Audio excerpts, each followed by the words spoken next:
Every year, floods swallow streets, destroy homes, and steal lives in the Philippines. Families in low-lying towns wake up to knee-deep water, watching everything they worked for drift away. But behind the chaos, massive projects are being built quietly, an unseen battle against the floods. Tonight, we reveal the top 10 provinces leading this fight. At number 1 is Bulacan, a province north of Metro Manila, often hit by heavy rains from rivers and dams. DPWH has poured in dozens of flood control projects, hair dikes, pumping stations, and river dredging. Bulacan's massive size and proximity to Manila make it one of the most protected areas.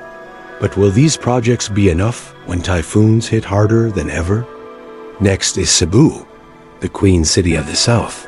Unlike Bulacan, Cebu's challenge is both urban flooding in its city and coastal flooding from rising seas. DPWH projects include seawalls, drainage expansions, and floodways. For a province that is a hub of trade and tourism, keeping Cebu dry means keeping its economy alive. In third place, we find Isabela, a landlocked province known for wide rivers like the mighty Cagayan. Floodwaters here can rise fast and cover farmlands, cutting off towns from food and aid. DPWH has rolled out river embankments and slope protections to shield communities. Farmers depend on these defenses because every flood means months of lost harvests. Coming in fourth is Pangasinan, one of the province's most frequently underwater. Known for the Agno River, Pangasinan faces powerful floods that sweep across towns. Dozens of flood control projects are now in place: dikes, canals, and pumping stations. Still, people here know one truth: when the river rises, only the strongest walls can stand. At number 5 is Pampanga, sitting at the heart of central Luzon's floodplain. Ironically, Pampanga is both one of the provinces with the most flood projects and one of the most flood-prone. From lahar-filled rivers after Mount Pinatubo's eruption to overflowing creeks, DPWH continues to build dams, diversion channels, and levees. Pampanga remains a frontline in this watery war. Number 6 is Albay, home of the iconic Mayon volcano, but also home to rivers that flood violently when typhoons strike. DPWH has launched dike reinforcements and drainage channels. For Albayanos, flood control is not just about protection, it's survival, because they face not only floods, but also landslides and storm surges.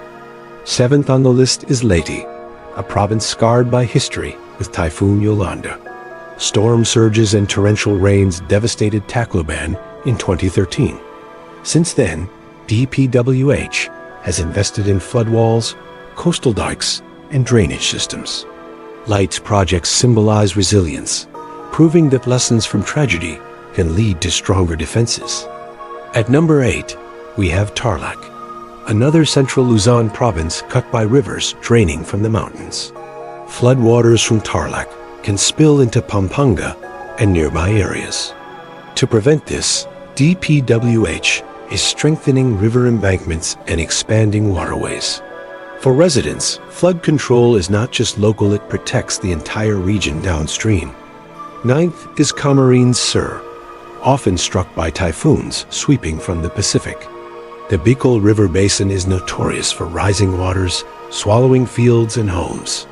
DPWH has built floodgates, pumping systems, and dikes to protect communities.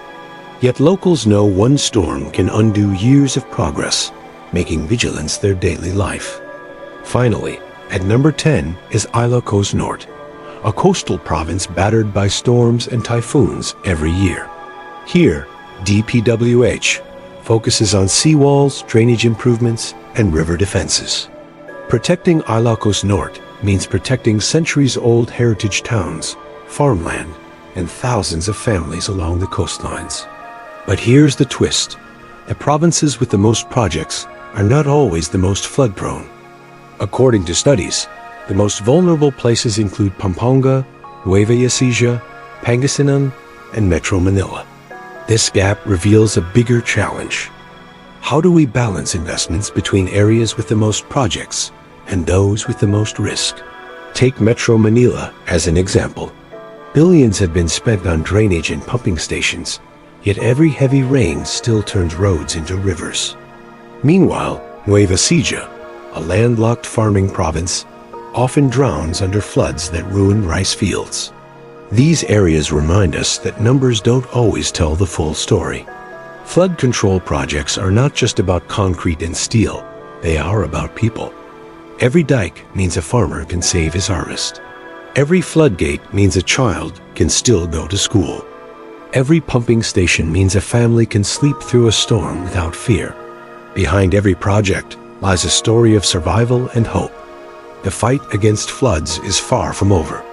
Climate change is making storms stronger, seas higher, and rains heavier.